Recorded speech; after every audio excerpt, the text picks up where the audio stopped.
अटल कला साहित्य मंच के सभी सदस्यों को मैं प्रणाम करती हूँ। मैं रीना पांडे, रांची झारखंड से अपने सभी श्रोताओं को भी प्रणाम करती हूँ। मैं आज एक पारंपरिक झूमर लेकर आई हूँ। आइए इसे सुनते हैं। अगर अच्छा लगे तो लाइक, शेयर, कमेंट और फॉलो जरूर करें। धन्यवाद।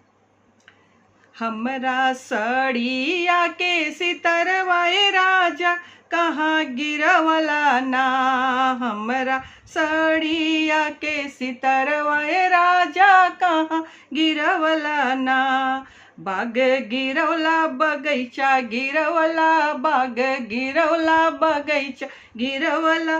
पतई उलट पलट के देखनी ये राजा कहाँ गिरवला ना।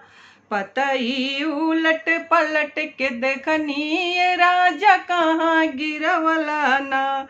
हमरा सड़िया के सितरवाए राजा कहाँ गिरवला ना। हमरा सड़िया के सितरवाए राजा कहाँ गिरवला ना।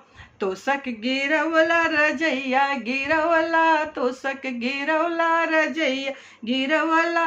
तकिया उलट पलट के देखनी ये राजा कहाँ गिरवला ना। तकिया उलट पलट के देखनी ये राजा कहाँ गिरवला ना। हमरा सड़िया के सितरवाए राजा कहाँ गिरवला ना। हमरा सड़िया के सितरवाए राजा कहाँ गिरवला ना।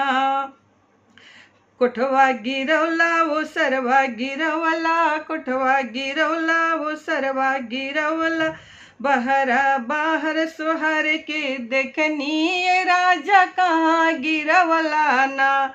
बहरा बाहर सुहर के देखनी ये राजा कहाँ गिरवला ना।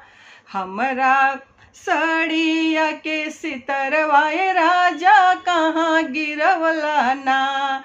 हमरा सड़िया के सितरवाए राजा कहाँ गिरवला ना।